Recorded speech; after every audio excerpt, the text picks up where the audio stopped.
When conflict arises with your children, what is your goal? What is your part in the situation? How would you measure victory when you're having a conflict or disobedience with your child? When they're throwing a tantrum, what should your end goal be? Is it to make them stop? It might not be what you think. So let's get into it today and see, what does God want us to do when our children are disobeying? And what is our actual part and our goals, so we know how to measure if we're being successful in our parenting.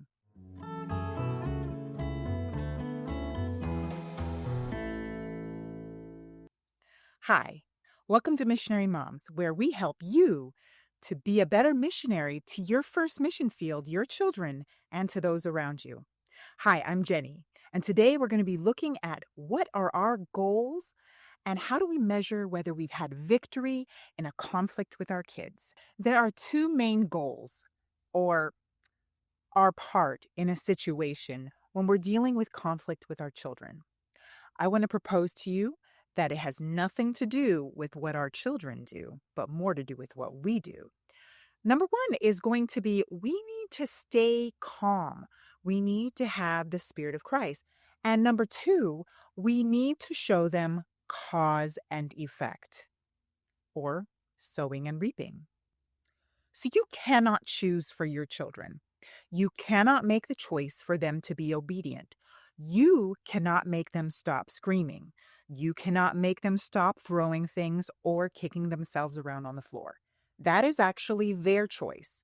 It is not for you to control them. And many people think that if they just raise their voice, or they're more authoritative, or whatever, if they just control their kids, then maybe that's the goal, to get their kid to stop throwing the tantrum. I want to encourage you that actually goal number one is for us to stay calm and in control. The Bible says in Isaiah 26:3, "Thou wilt keep him in perfect peace, whose mind is stayed on thee, because he trusteth in thee." And Proverbs 14:29, "He that is slow to wrath is of great understanding, but he that is hasty of spirit exalteth folly." It is not Christ-like to be out of control. And when you as a parent are not calm in your demeanor, you actually reflect that back onto your kids, because by beholding, they become changed. You actually affect the atmosphere of your home by the spirit that you bring. Furthermore, in Galatians 5:22 and 23, it tells us what the fruit of the Spirit are. So let's examine, when we're in conflict with our kids, is our goal to have these characteristic traits? But the fruit of the Spirit is love, joy, peace, long-suffering, gentleness, goodness, faith, meekness, temperance. Against such there is no law. I want to highlight here peace, goodness, and meekness. When you get into a conflict, your goal, your part is to stay surrendered to Jesus, and to have meekness, to have peace, and to have goodness in anything that you do, even in the discipline of your children. Don't be like a child. Children lack self-control or self-government, and so it's expected that they would lose control and throw tantrums. Well, us as adults, we tend to do the same thing. Here's what the Bible says about that. 1 Corinthians 13:11 says, "When I was a child, I spake as a child. I understood as a child. I thought as a child. But when I became a man, I put away childish things." Are you putting away those childish things? I know we are children of Christ and we are still learning. Don't beat yourself up. Trust me.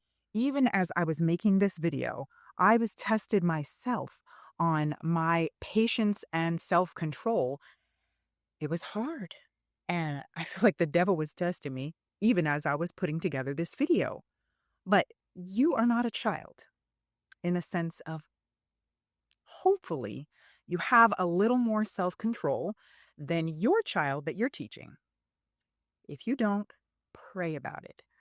But I'm going to probably guess that you have at least a little advantage over your child. And that's where having that self-control, comes in to bring calmness and peace to the situation.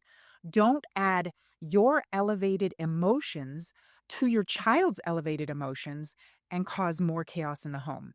When you are able to stay calm, they are able to see what they're supposed to do in a situation. Our goal is not to control our children, but to control ourselves. Let me say that again. Our goal is not to control our children, but to control ourselves. And this makes it much easier to measure whether we have had success in a conflict with our child. I love this quote in the book Child Guidance. It says, "When you are obliged to correct a child, do not raise the voice to a high key. Do not lose your self-control. The parent who, when correcting a child, gives way to anger is more at fault than the child." Again, our part is surrender. You cannot make a child understand spiritual things when the heart is stirred with passion. You can't make them understand spiritual things when your heart is stirred up with passion. Surrender first.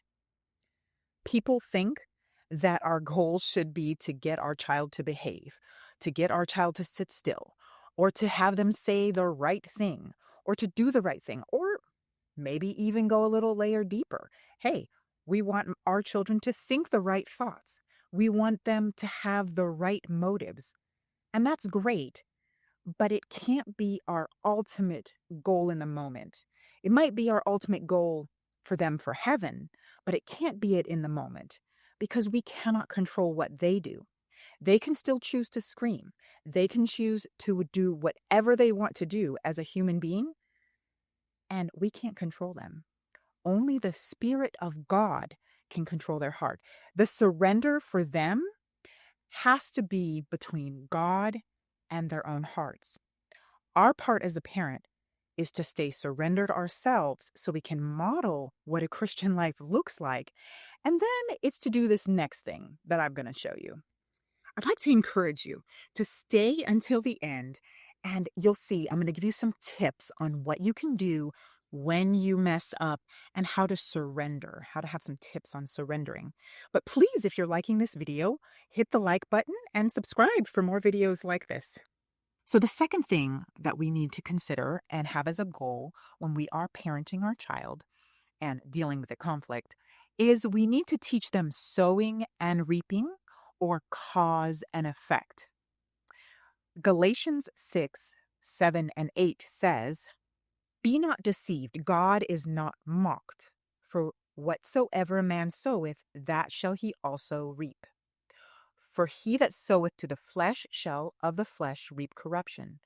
But he that soweth to the Spirit shall of the Spirit reap life everlasting." You need to teach your child sowing and reaping. If you sow a certain seed, like an apple tree, you will get an apple. You cannot sow an apple seed and get grapes. And your child needs to learn that. So they need to know that when they sow to corruption and the flesh, that it's going to reap bad things. And that's where we give consequences. And that if they sow spiritual and good things, that's when they will reap positive things in their lives. And so that's when we make sure that we let them know that they've done a good job or they've done the right thing. Job 4:8 says, "Even as I have seen, they that plow iniquity and sow wickedness reap the same." And Deuteronomy, famous verses that talk about sowing and reaping or consequences. Deuteronomy 28:15 says, "It shall come to pass, if thou wilt hearken unto the voice of the Lord thy God, that all these curses shall come upon thee and overtake thee." But it also talks about if you take heed to the voice of the Lord, that all the blessings will come too. So show your children, if they do this, then this will happen. Make sure they know cause and effect. But also keep in mind that if your child repents, if they say they're sorry, then forgive them. And don't hang that over their head all day long. That doesn't mean you do not follow through and give them a consequence. Because if you remember, even David, When he committed adultery with Bathsheba, his son died as a result, the one that was conceived during that sin.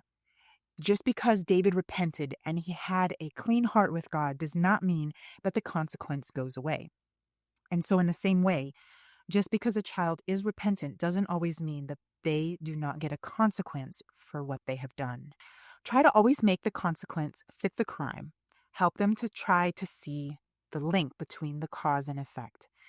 Sometimes in parenting, that's not always possible, but whenever you can, try to make the consequence fit what they have done. Something else to keep in mind is to remember that if they have a good attitude while they're doing the consequence, this is a good thing. It should not just be a punishment, and it should not necessarily be miserable for them to do, though often it will be to have a consequence. But if you think of the children of Israel, when they actually got captured by Babylon, God told them to seek the peace of the place and to actually make the best of the situation. Even though it was a consequence from them sinning, they still could have and could choose a positive attitude in a bad situation. So if your child actually surrenders and does the consequence cheerfully, it doesn't mean you need to go on and pile on more consequences. It actually is a good thing that they are surrendering their heart. Now, I have had my daughter say, "Mom, your consequences aren't working. They aren't changing me. They don't work." Yeah, that's hard to hear when you're a parent and you're trying really hard to help your child to surrender so that they can be ready for heaven. But if they say something like that, you can just respond by saying, "That's okay, honey. I'm doing the best I can, and I'm trying to follow God in showing you cause and effect and sowing and reaping. And so my job is just to follow through and give you a consequence, even if it's not changing you. But I hope that you will surrender to Jesus and let it change your heart." So the next thing I want to talk about is what happens when I mess up. Well, we're human. We're still children of God, learning how to walk and parent ourselves. So don't be too hard on yourself. I want to give you some tips on what to do when you mess up. So first thing to do is you need to surrender your heart to Jesus. So don't feel rushed to have to deal with the situation too quickly. Unless the child is in actual danger of hurting themselves, you can actually pause and say, "Hey, I need to actually step aside and surrender my heart and just go and take the time you need to surrender." And then when you come back, if you've blown up at them and yelled at them, had a bad spirit, you need to ask God first for forgiveness. And then when you come back, you need to say two very important words: "I'm sorry." That's right. Ask your kids for forgiveness. This actually is very healing to you and to them. Pray together and then talk about the things that need to be talked about. And then you still need to follow through with a consequence if that's what you need to do as you've been praying. And I want to give you some tips on surrender. So, tip number one: get your heart rate up. That means exercise. That means go outside maybe for a walk. So, get your heart rate up because that's going to help you with your emotions and calming down just all those emotions running around in you. It's proven. And also, sometimes what I do is I journal. You can pray out loud, you can pray in your heart as you walk, or journaling really helps me to really hear God speaking to me. Number three, you're going to want to find out, why did you get so angry, or why did you get so upset and agitated? When you ask the question why, you can get actually to the root of the issue. Many times we are believing lies that we tell ourselves that cause hurt in our heart, and it's usually a false belief that leads to that feeling. So find a promise that goes with that false belief that caused that deep feeling, and then memorize it so that you can bring it back to memory when you're in the heat of the moment. And lastly, number four, make a fire escape plan. What is that? A fire escape plan is if you know there is something that is very reoccurring or a constant trigger that causes you to not have victory, not surrender and stay calm, then you need to make a fire escape plan for that. Whether it's a reoccurring discipline issue and something with your child that they do continually, or if it's some kind of time of the day, then you need to write it out and have a plan of action so that you don't repeat that same thing. I want to encourage you, tell me down below in the comments, what is your favorite tip for calming down or when you make mistakes, kind of regrouping? Is it exercise, or is it prayer and journaling, or figuring out why you got so angry, or is it the fire escape plan? So which one is it? Which one's your favorite one for when you make a mistake? I leave you with this encouraging quote as the night has fallen behind me. Remember this. Remember this. This is from Christ Object Lessons, the book Christ Object Lessons. I love it. Remember this: if you have made mistakes, you certainly gain a victory. What? You gain a victory with mistakes? Yes. If you have made mistakes, you certainly gain a victory if you see these mistakes and regard them as beacons of warning. Thus you turn defeat into victory, disappointing the enemy and honoring your Redeemer. Mothers, missionary mothers, when you make mistakes, you can gain a victory if you see them mistakes as beacons of warning and learn from your mistakes. Make those fire escape plans and say you're sorry to your children. And remember that your goal is not to control your children in the conflict. It is to control yourself. Your job is to teach them sowing and reaping. If you've liked this video, remember to like and subscribe, and I hope I see you next time. Until then, God bless you as you disciple your children for Christ.